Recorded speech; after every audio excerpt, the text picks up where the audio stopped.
wabarakatuh dan selamat pagi semuanya, terkhusus kepada dosen pengampu Ureni Medikawati Taufik SKPT.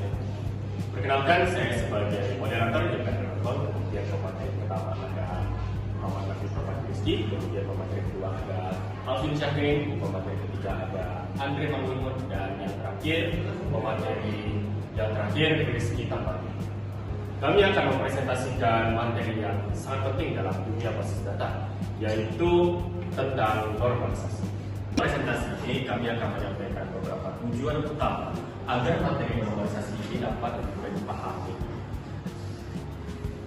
Tujuan ini akan menjadi dasar pemahaman kita dalam melihat bagaimana normalisasi bekerja dan mengapa hal tersebut penting dalam pengelolaan basis data. Berikut adalah tujuan dari presentasi ini. Yang pertama adalah memahami pengertian normalisasi. Kami akan menjelaskan dan menyampaikan apa sih sebenarnya yang dimaksud dengan normalisasi ini.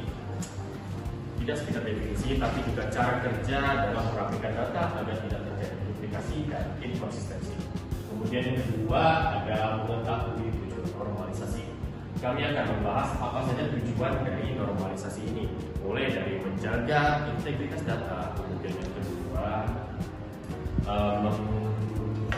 menghindari data ganda, kemudian yang ketiga mempermudah proses update dan pemeliharaan data di masa yang datang. Dengan memahami tujuan, kita jadi tahu dan kita jadi paham kenapa normalisasi itu penting dan apa dampaknya jika tidak dilakukan. Kemudian yang ketiga ada menentukan tahapan normalisasi. Kami akan menjelaskan bagaimana normalisasi dilakukan secara bertahap. Mulai dari bentuk yang pertama yaitu first normal form, kemudian yang kedua second normal form, hingga ke bentuk third normal form, bahkan sampai ke voice normal form sebagai bentuk lanjutan. Dan kemudian yang terakhir yang keempat, kami akan memperlihatkan contoh penerapan nyata normalisasi dalam tabel data. Kita akan lihat tabel sebelum dan sesudah dinormalisasi agar mudah dipahami secara visual. Lanjut.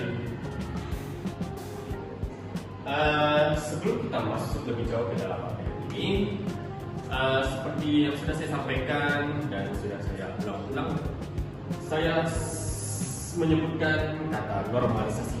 Tapi sebenarnya apa itu maksud dari normalisasi? Akan saya jelaskan dalam bentuk yang sederhana. Tapi sebelum itu kita akan masuk ke pengertian umum dari normalisasi dalam basis data. Jadi, pengertian dari normalisasi ini adalah proses pengorganisasian data dalam basis data untuk mengurangi redundansi dan meningkatkan integritas data. Nah, setelah kita memahami pengertian ini, sederhananya bayangkan sebuah basis data. Bayangkan basis data itu seperti sebuah ruangan. Sebuah ruangan dengan penataan yang tidak baik.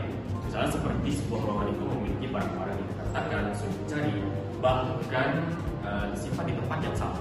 Nah, normalisasi ini adalah cara kita untuk mengatasi semua itu agar data disusun dengan tertata, efisien, dan bebas dari duplikasi.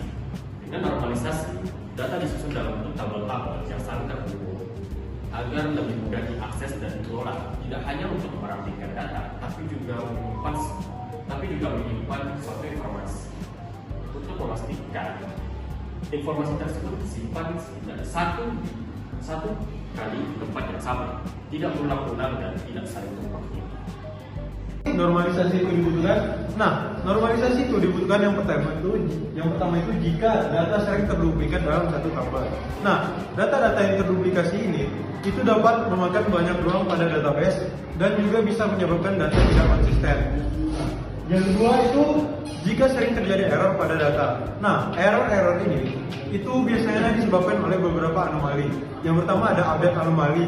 Update anomali ini itu misalnya seperti jika ada sebuah data mahasiswa yang tersebar di beberapa bagian. Nah, data-data mahasiswa tersebut, jika kita ingin mengupdate misalnya alamat dari mahasiswa tersebut, maka kita harus melakukan semuanya itu secara satu persatu. Jika tidak, maka data mahasiswa tersebut menjadi tidak konsisten. Yang kedua, ada insert anomali. Nah, insert anomali ini itu misalnya jika kita ingin menambahkan mata kuliah baru, tetapi dosen pengampunya belum ada. Maka data mata kuliah tersebut tidak bisa kita tambahkan karena atribut dari dosen tersebut tidak boleh kosong. Nah, yang ketiga ada delete anomali. Delete anomali ini misalnya ada pada restoran. Misalnya ada beberapa orang yang mengorder dan kita ingin menghapus orderan nomor 1. Nah, itu data-data pelanggan yang ada di orderan nomor 1 tersebut bakal ikutan kehapus dan perusahaan juga akan kehilangan informasi-informasi penting pada pelanggan tersebut. Nah, yang ketiga ada struktur tabel yang kompleks dan sulit dibaca. Nah, bayangkan dalam satu tabel itu terdapat banyak informasi seperti ada data dosen, ada data mahasiswa, nilai, jadwal mata kuliah dan lain-lain. Nah, itu dapat membuat query menjadi sangat lambat dan juga sulit untuk dibaca. Untuk selanjutnya, saya akan menjelaskan tentang tujuan normalisasi. Normalisasi data ini memiliki beberapa tujuan penting. Yang pertama, yaitu untuk menghindari duplikasi dan inkonsistensi data.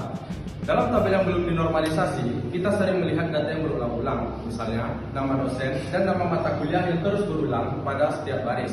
Hal ini membuat data menjadi lebih boros ruang penyimpanan dan rentan kesalahan.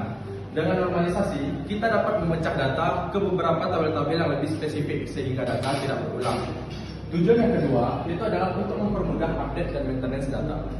Bayangkan, jika kita punya tabel besar dengan banyak data yang berulang, setiap ada perubahan, maka kita harus memperbaikinya satu per satu baris. Itu jelas akan memakan banyak waktu dan rawan error. Normalisasi membantu kita untuk meminimalisir hal itu terjadi dengan membuat data menjadi lebih terstruktur sehingga lebih aman dan lebih mudah untuk maintain. Tujuan yang ketiga yaitu adalah untuk meningkatkan efisiensi dan integritas data. Integritas data ini dalam konteks normalisasi data adalah memastikan bahwa data di dalam database itu selalu benar, konsisten, dan tidak bertentangan. Contohnya, jika ada perubahan nama dosen, kita hanya perlu mengubah di satu tabel saja, sehingga semua datanya akan otomatis konsisten.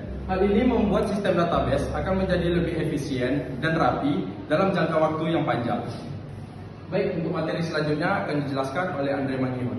Materi selanjutnya ada tahapan normalisasi, ada 4.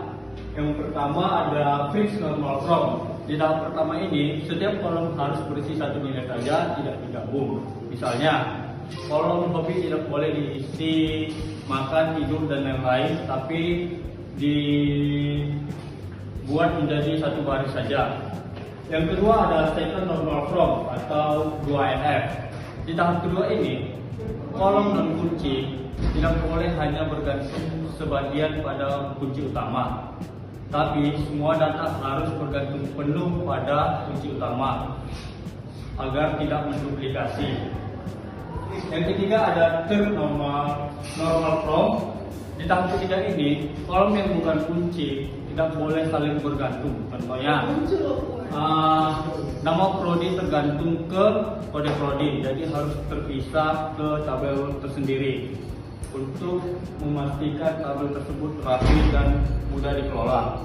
Nah, yang terakhir ada voice code normal from. Di tahap terakhir ini lebih ketat dari 3NF sebelumnya karena semua data harus langsung bergantung ke kunci utama tanpa terkecuali. Sekian materi singkat tahapan normalisasi dan selanjutnya akan dilanjutkan oleh Rizky Sampati. Kita akan masuk pada contoh data normalisasi. Sebelum kita masuk pada contoh data normalisasi, kita harus tahu dulu sebelum normalisasi. Jadi ini adalah contoh dari data sebelum dinormalisasi.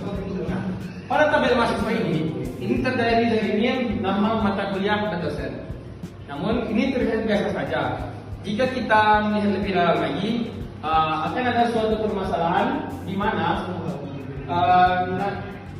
nama mahasiswa yaitu Adriana muncul 2 kali setelah mengambil 2 mata kuliah yang berbeda, itu seperti algoritma atau basis data. Jadi dalam tabel ini mengalami yang namanya redundancy atau pengulangan data. Nah, dalam metode ini juga sangat rawan yang namanya anomali data. Nah, Berarti tabel tersebut tidak lagi efisien dan sulit untuk diupdate, insert ataupun di-delete. Nah, inilah mengapa kita harus menormalisasi suatu database. Selanjutnya, next. Nah, contoh sesudah dari normalisasi. Next. Nah, tabel yang sebelum dinormalisasi tadi kita pecah menjadi beberapa tabel supaya lebih efisien, terstruktur, dan saling terhubung. Nah, pada tabel pertama itu ada tabel mahasiswa. Tabel mahasiswa ini terdiri dari name dan mahasiswa. Next. Yang kedua ada tabel mata kuliah. Tabel mata kuliah ini mempunyai kode mata kuliah, nama mata kuliah, dan dosen pengajar. Nah, setiap mata kuliah itu mempunyai yang namanya kode unik. Kode unik ini seperti MK01 dan MK02. Nah, kode unik ini berfungsi untuk menghubungkan antar data. Nah, next, tambahkan satu tabel saja dan menghubungkannya sesuai dengan kemauan sendiri. Nah, inilah mengapa kita harus menormalisasi database supaya lebih efisien dan mudah diupdate dalam jangka panjang. Nah, next. Oke, kesimpulannya, normalisasi ini sangat dibutuhkan untuk memperbaiki struktur tabel supaya tidak terjadi duplikasi dan anomali data. Proses ini juga memakan pemahaman yang sangat matang, mulai dari satuan F hingga ketahapan yang paling tinggi seperti 2NF, 3NF, bahkan BCNF. Nah, hasil akhir juga sangat dimanfaatkan supaya basis data tersebut itu efisien, rapi, dan mudah diupdate dalam jangka panjang. Oke, sekian dari saya. Baik, sebelum presentasi seperti biasa jika ada yang ingin bertanya silakan angkat. Saya ingin bertanya, saya pertama soal Indomanata ingin bertanya tentang apa hubungan antara normalisasi dan efisiensi penyimpanan data. Bagus dari Swati. Oke, jadi normalisasi ini memang menuju keterhubungan yang erat dengan efisiensi penyimpanan data. Karena proses normalisasi ini memecah tabel-tabel yang besar yang banyak mengandung duplikasi data menjadi tabel-tabel kecil yang lebih terstruktur. Dengan menghilangkan data yang berulang, kebutuhan ruang penyimpanan menjadi lebih kecil dan penggunaan basis data menjadi lebih efisien. Itu adalah keterhubungan antara normalisasi dan efisiensi data.